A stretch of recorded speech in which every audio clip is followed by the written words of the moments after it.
Good morning. Good morning. Welcome to or welcome back to Bookeemonsters. My name is PK. It is Tuesday, February 27th. And on Tuesdays, we look at the new releases that are being set into the wild of mystery and thrillers. Hope you are having a good day. Hope you're drinking good coffee, reading good books, and being safe. Winter came here. It's going to be about a high of 20. We've got about 3 inches of snow. But tomorrow's gonna be in the 40s, so it's gonna be interesting driving for the next couple days.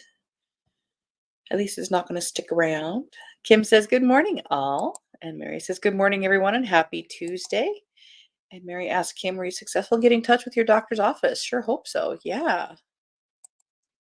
And yes, it is cold. It is cold. But for the next couple weeks, I think it's gonna yo-yo. Oh boy. Oh boy. Let's see. Announcements. Tonight there are sprints at 6:05 Mountain Time, 8:05 Eastern. They'll go for 2.5 hours. And tomorrow's morning show will be romance. Let's jump in. I did a little bit of prep work last night, which is good. CJ Box has a new one. I'm going to shut down this tab that I don't need anymore. 3-inch Teeth, 24th in series by CJ Box. A rogue grizzly bear has gone on a rampage, killing, among others, the potential fiance of Joe's daughter. Are you sure it was an accident? At the same time, Dallas Cates, who Joe helped lock up years ago, is released from prison with a special list tattooed on his skin. He wants revenge on the people who sent him away, 6 people he blames for the deaths of his entire family and the loss of his reputation and property. Using the grisly attacks as cover, Cates sets out to methodically check off his list. The problem is, both Nate Romanowski and Joe Pickett are on it. Well, makes you wonder, 24 books in, did the author just not like the fiance character? Said, let's kill him with a grizzly bear.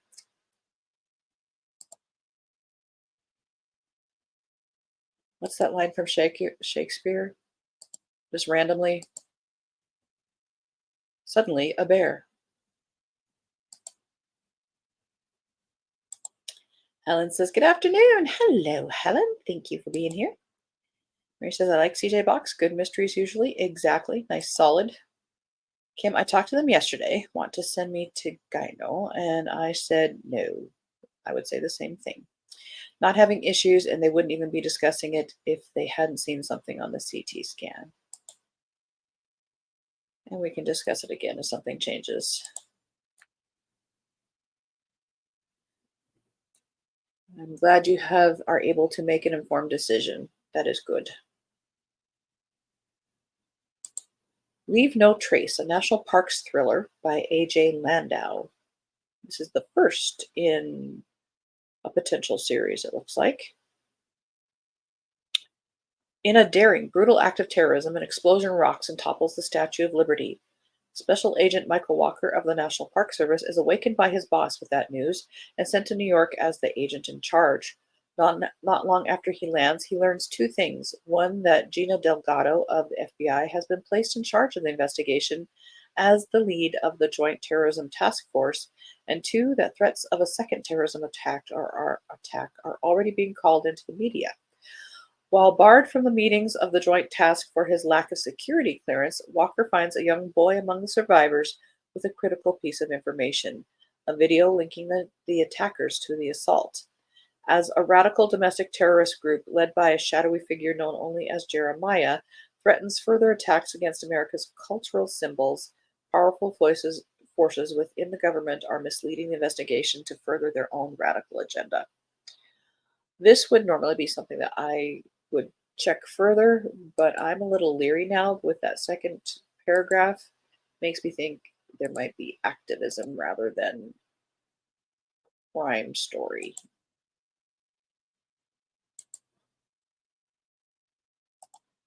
And he says, "Good for you. You stuck to your own decision. That is what you have these days. Be your own advocate." Exactly.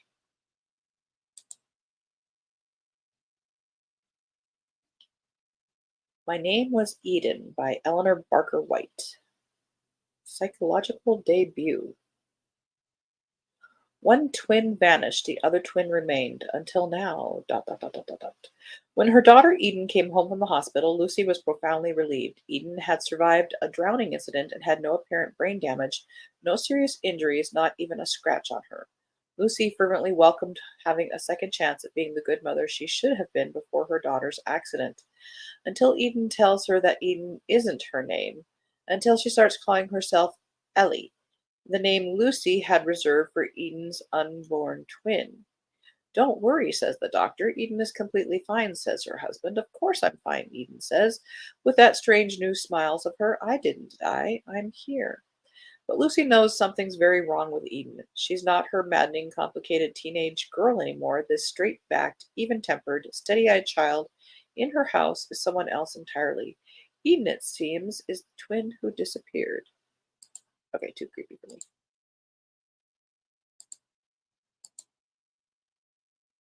Come on, give us some good old-fashioned murder.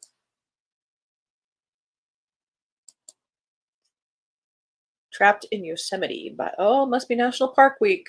Trapped in Yosemite by Dana Mentick. When a massive earthquake levels the region, secrets and unknown dangers are exposed. The ground in still icy Yosemite National Park isn't stable, and canine handler Von Sharp fears the worst, but his worries are pushed aside when he sees an SUV viciously forced off the road with his ex-fiancée at the wheel. Didn't I tell you it's ex-fiancée week? It's only when Stella Rivers steps out of the vehicle that the very ground under the feet cracks and breaks with the onslaught of a terrifying earthquake. When her meeting with the mysterious client is ambushed, Stella witnesses the man being gunned down by a sniper and becomes a target herself. With the threat of aftershocks triggering landslides and floods, the new mom has no choice but to run to save her baby girl, even if it means teaming up with a man who has no idea he fathered her child. Trapped in a dangerously unstable wilderness with a killer closing in, Vaughn and Stella are running out of time to get to safety, and every fissure reveals a new secret that will shake them to their foundation. Sounds like Hollywood said, it's a little tame. Let's add some more.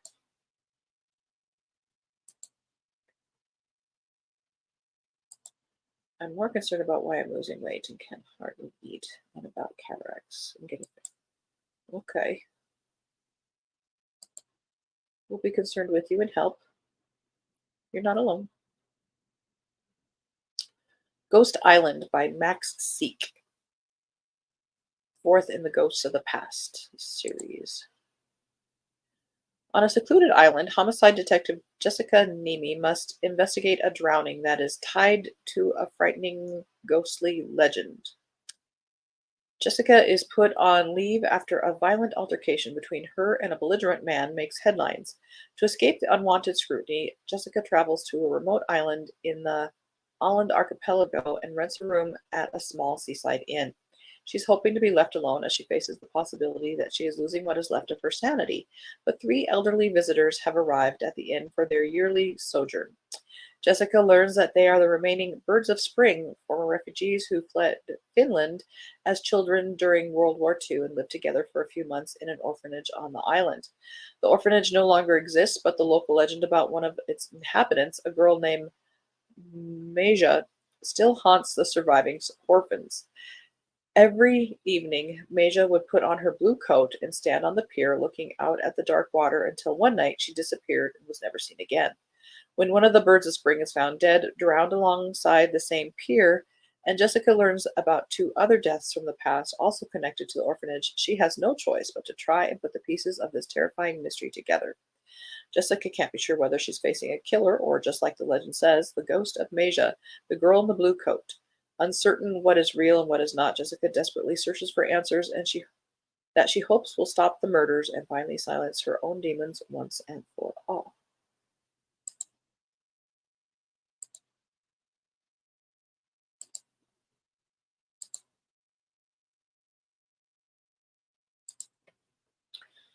Under the Storm by Christopher Carlson.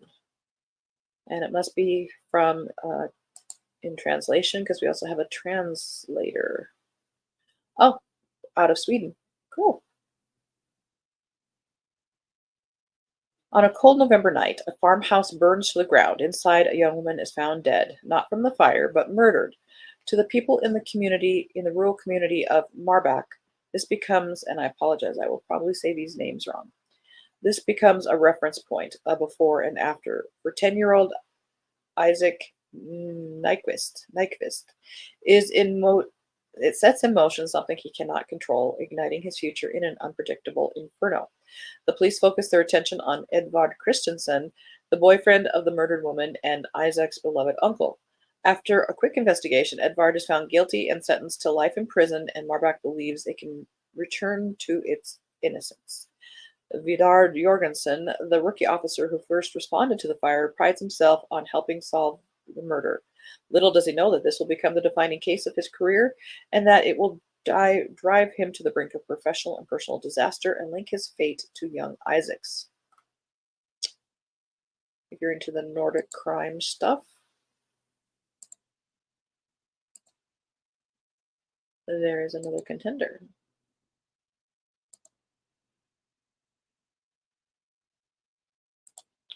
Sounds like you have a lot's going on, Kim. Sending healing vibes to you and hope you feel and are better soon.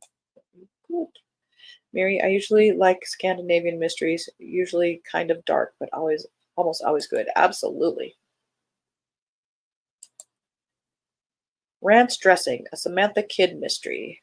Killer Fashion Mysteries by Diane Valaire. 15th. When fashionista Samantha Kidd's father-in-law arranges a week on the dude ranch he's aiming to buy, Samantha preps for blue skies and clean living. But all too soon, she learns life on the ranch is anything but calm. When the owner is found dead inside one of the stables, all signs point to murder.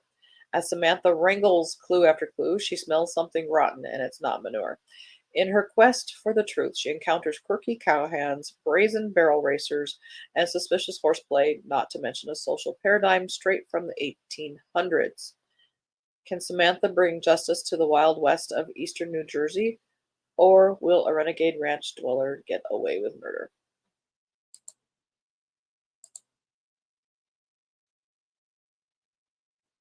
Having grown up and lived in Montana, this was not set in Montana, but you get the attitude there.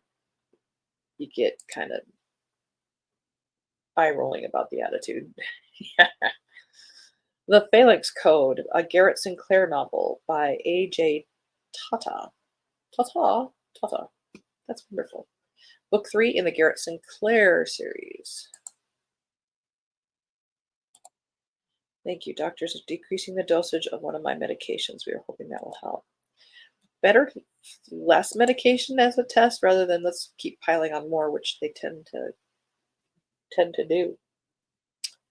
Garrett Sinclair escapes from prison to rescue his team from the manipulations of two tech moguls and learns of a devastating family secret in the process. Influential tech magnate Mitch Drusen calls on Sinclair and the Dagger team to protect his Project Optimus, an ambitious endeavor that empowers citizens to protect their financial and personal data in the face of increasingly authoritarian federal governments. Project Optimus is a threat to Aurelius Blank's Phalanx Corporation. Blank's data collection and media application are enabling a global security threat, creating a techno-fascism that monitors the activity of everyone with a smartphone, tablet, computer, or any web-connected device. When Phalanx assassin squads overrun an Optimus server farm in California and attack an Optimus coder named Blair Campbell, who happens to be the president's daughter, Sinclair must deploy a group of warriors to save Blair and protect the remainder of the Optimus team so they can finish their important work. A project that includes deciphering the mysterious Phalanx code, suspected to be Phalanx's kill list of Optimus employees. With Phalanx squads hunting him and those he loves, Sinclair must determine who he can trust while a part of his past comes back to haunt him and threaten everything he holds dear. That is cutting edge.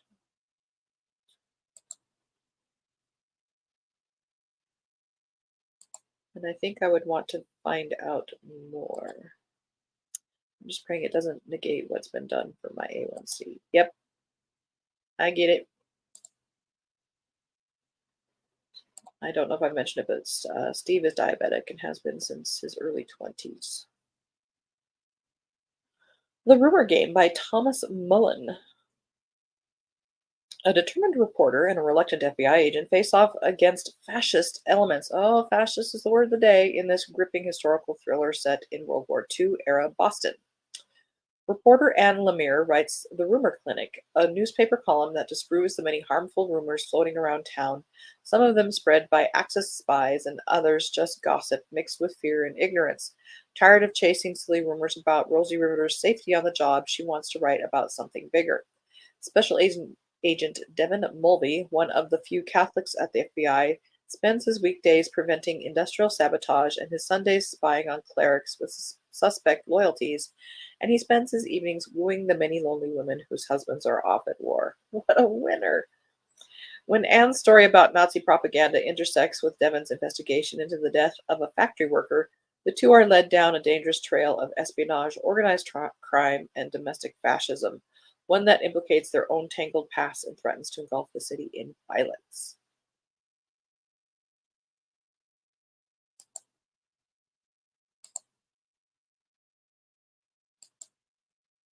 What we buried. A Toronto homicide detective is attacked at his doorstep when his investigation into possible links between the Nazi occupation of Italy and the murder of his brother decades later gets too close to the truth. I'm not sure if I mentioned the author. This is Robert Rottenberg.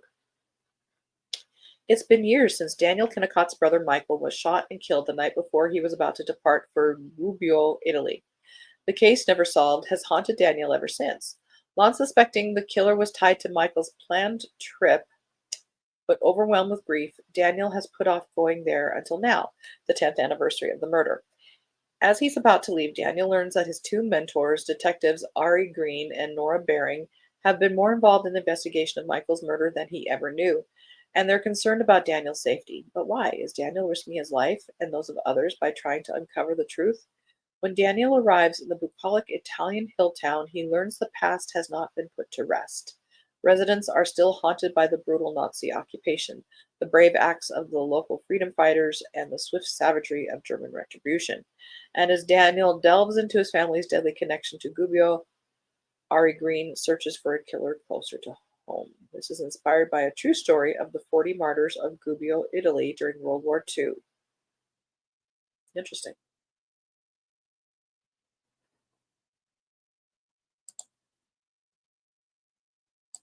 Let's go here. This was one that I had not prepped through. Woo! Whee!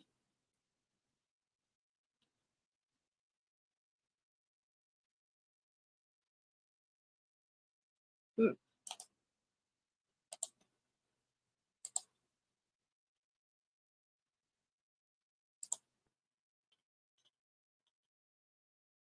That was last week.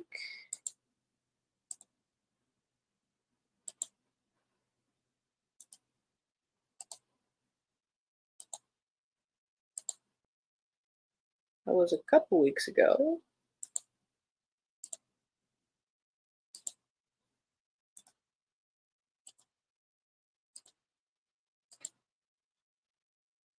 That was January. This person's website is not very date accurate.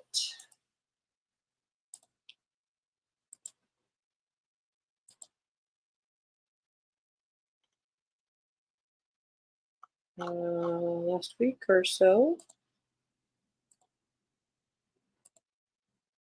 Hold on, guys. We are whooping through these.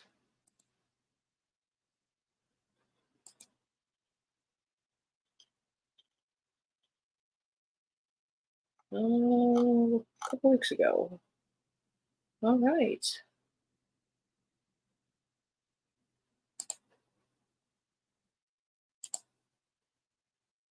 Well, that is all we have for today, and we're getting close to time. Oh, commercial.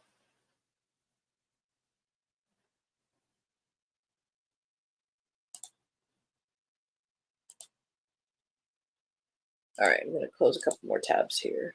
I'm going to keep that one. Here, we got a minute. Let's go here for a second. I want to see this first one. Chasing the Lions. This is that one by AJ Tata, the first Garrett Sinclair. Herzog rose through his nation's military to become a lethal soldier and brilliant tactical commander. Now a general, he leads Quds Force, an extremist terrorist organization targeting America and its Western allies. The United States has just uncovered a biochemical weapon developed by Perazad's group, a viral agent. It attacks a person's nervous system and renders them susceptible to mind control. Perazad plans to unleash the weapon in Washington, D.C. on Inauguration Day during the swearing in of the country's first female president, turning civilians into weapons. Army Lieutenant General Garrett Sinclair and his Joint Special Operations Team are assigned to stop the terrorist strike. Sinclair pursues Perazad across the Middle East, Europe, and in the U.S., only to discover a deeper conspiracy, a revelation that his wife may not have died from cancer, but was murdered. Separated from his teammates and unsure of who he can trust, Sinclair is on a mission not only to save his country, but to avenge his family. Maybe, maybe. I'd have to bookmark that one for Spy versus Spy September.